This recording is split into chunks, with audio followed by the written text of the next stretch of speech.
Hello and thanks for joining us on another edition of Tech Hub. My name is Mercy Frank. Tech Hub is a one-stop platform for all things tech in Africa. I told you that I will be back again in this particular environment, this location. I mean, the way the breeze is touching me, I just feel, whoo, it's so good. I feel like continuing here. There is nothing like a good wind on your skin. That is what Tech Hub does for you. Teaching you the things that you need to know that can enable you as an entrepreneur, as an entrepreneur, as a student, anything that you are, to be able to use technology to make what you're doing faster, the processes better, and the result squeaky clean. Yes, that's what we do. So the promises to be actually very interesting. So the big things that are happening in the world of tech, really, WhatsApp updates, YouTube updates of terms and condition, and specifically in Nigeria, the Gate Wahala. I mean, you know what has been going on, and the debate of whether it is going to affect negatively or positively the visibility or valuation of Nigerian tech businesses in the global community. This is a huge debate that is going right now on Twitter, and I trust you to know that there is so much Spaces conversation going on. By the time you just go to Twitter Spaces, you see probably 4 to 5 conversations on this particular issue. It is a big issue that we are going to discuss in on Tech Hub at some particular point in time. I'm going to bring in experts to talk about the subject matter. So what's our focus for today? You will find out after this break. This is Tech Hub. Stay with us. How much of technology do you understand? I took a look at my LinkedIn and they said they didn't see, I can't forget the words, evidence of your work. On Tech Hub, we help you understand how tech can impact your life. Your phone and your SIM card is going to be a bigger asset. With the power that we have with social media, with the digital space right now, you can be anything you want to be. One of the other things we would see is that people would have more faith in tech companies. And how much you can, through tech, impact your community. The people who watch my videos, the people who see me and see what I represent, those are the people that I'm online. Tech Hub is your one-stop platform for all things technology in Africa. Tech Hub, for a smarter you. Glad to know you're still there. If you're just joining us, this is Tech Hub, your one-stop platform for all things tech in Africa. You will never stop hearing me say that, trust me. So, things happen in Nigeria, in Africa, and the rest of the world on a daily basis. It is never a boring moment in the world of technology. So let me give you a summary of the major events that has been happening in the world of technology. So this is the Tech Hub Global Update for the week.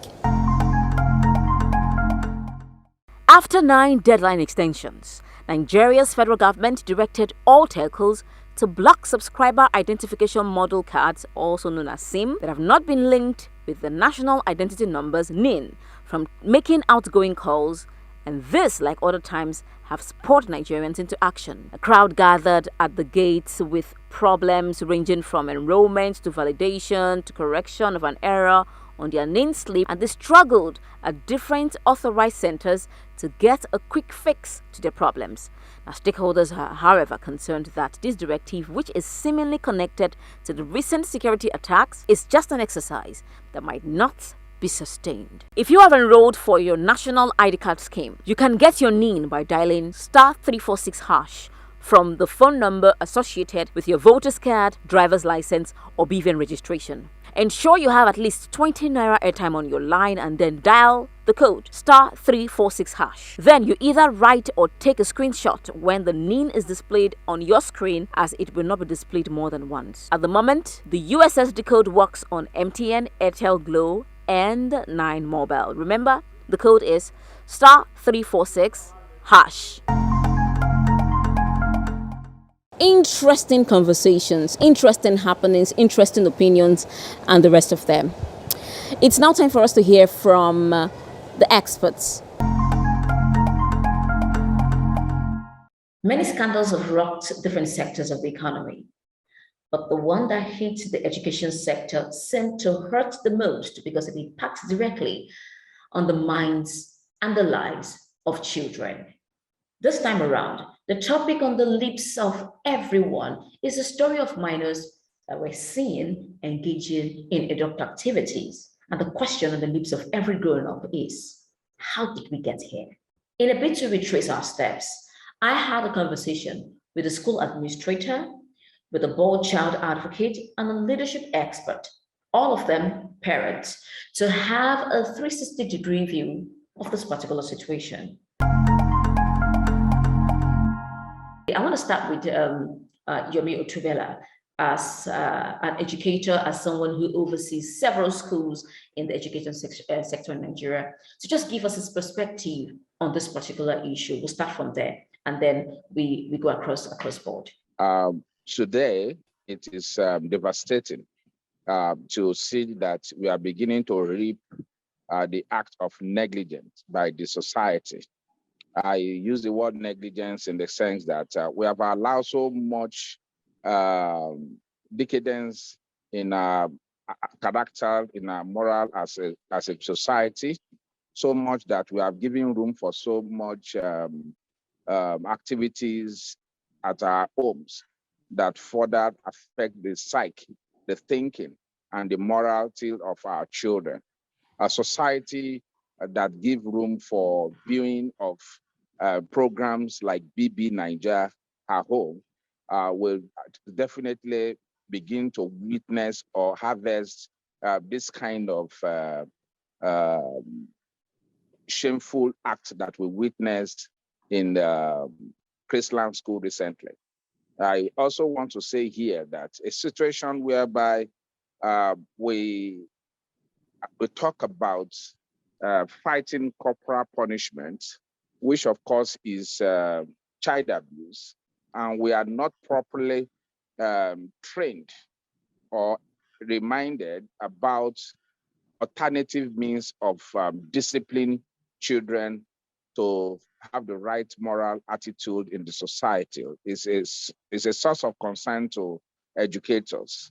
As a school owners and as a person that oversee private schools in Nigeria, I must confess here that times without number, we have had challenges getting parent cooperation in how to discipline and ensure that punishment is meted as a deterrent to any offending child.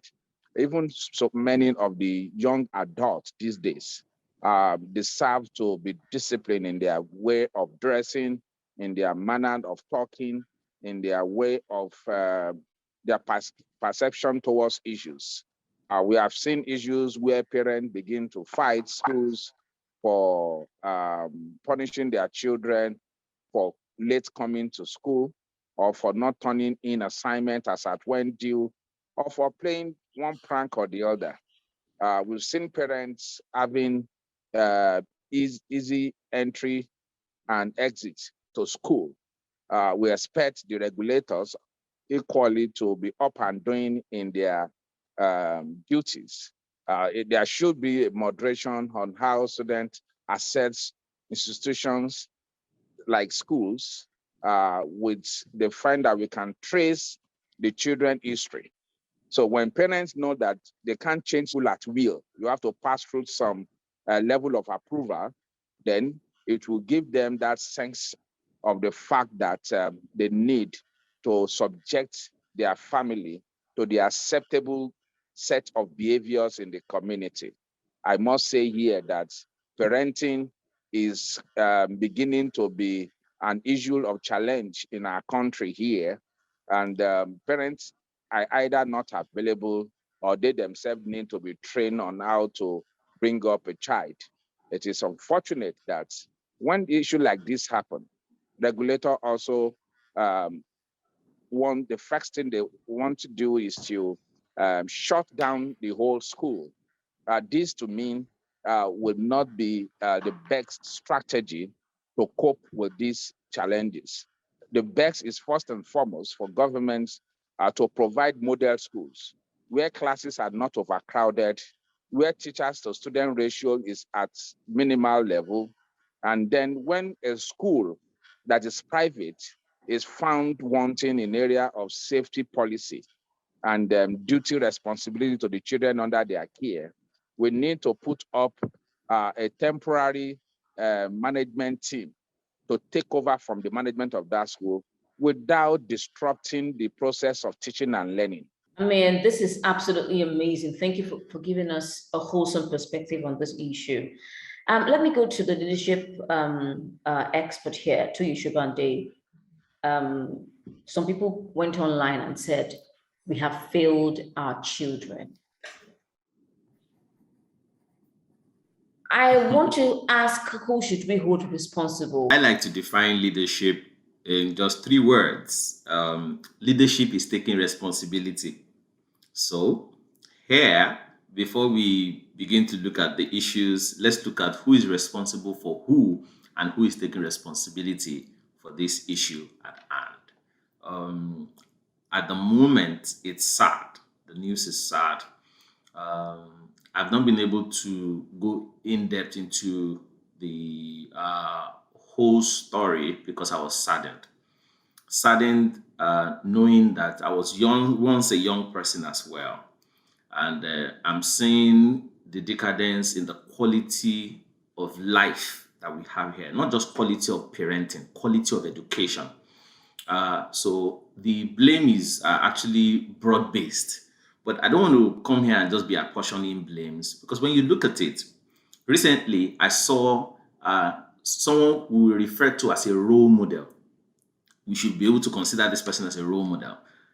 Someone in the entertainment industry who is an actress with her son, and the son was kicking her behind, and the video was trending, and some people were arguing about it.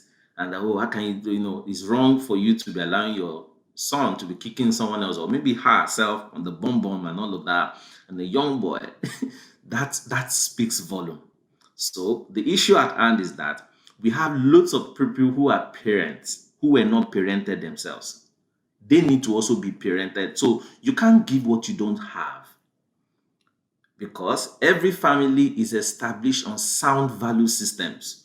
So these days, when a parent sits in front of TV and watch all kind of shows, watch all kind of musicals. Recently I also saw a video of a young chap, 4 or 5-year-old boy, wiggling his waist with a girl, a young chap, a young girl like himself, and the parents were there recording. It shows you the madness in the society. Some people's, we need to evaluate them psychologically to be sure they are fit to parent. And that's exactly what we are saying. And it's just not only for the parents alone, also the schools. I interact with some teachers. The meager salary they earn and the schools pay. When you pay monkey fees, you attract monkey teachers.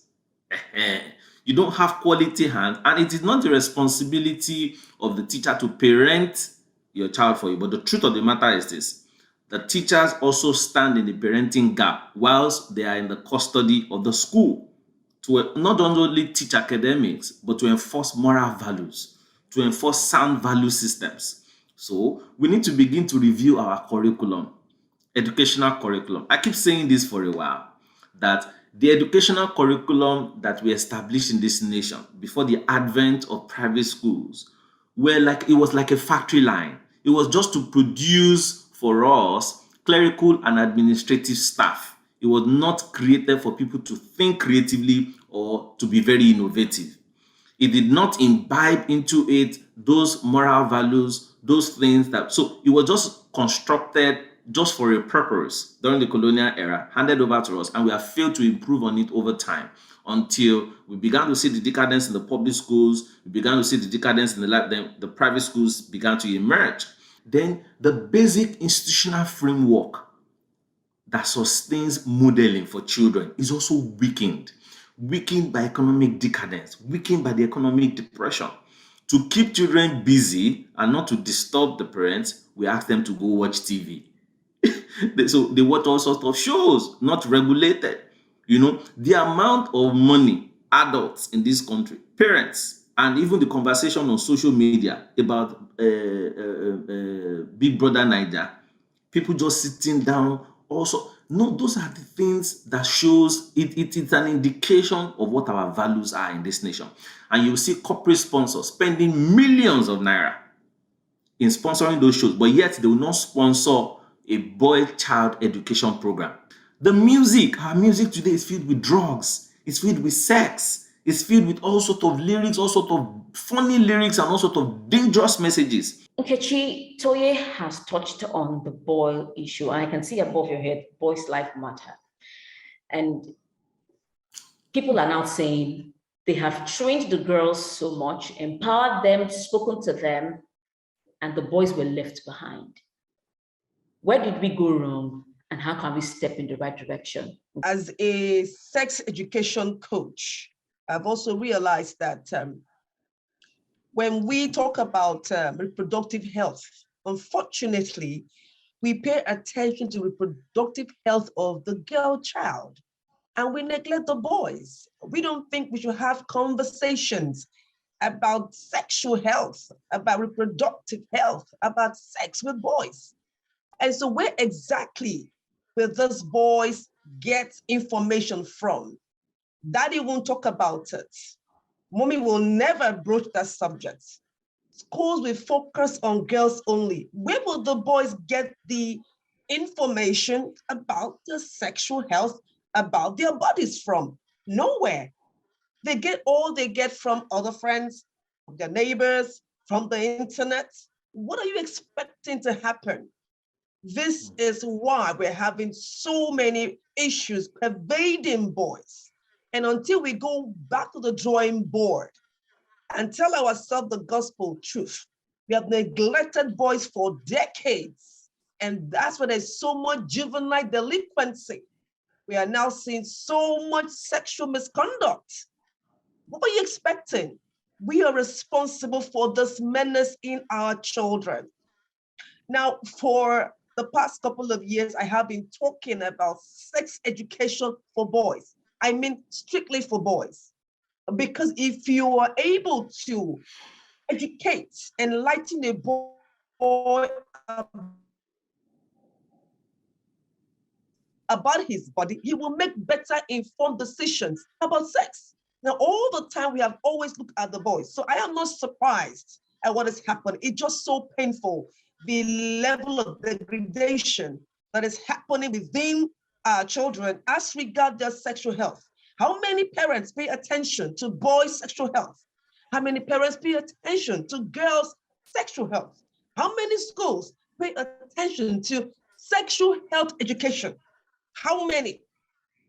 We've had this issue for so long, and that's why we're having this problem.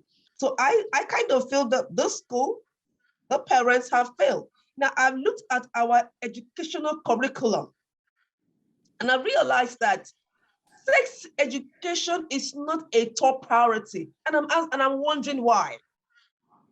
Why don't we have sex education as a top priority? I've been to schools, primary schools, and I talk to kids about sex education. And what I get to hear is we have no idea what it is. I'll give an example of a boy who was asking me, I went to a school during Valentine, and I spoke to the students about sex education.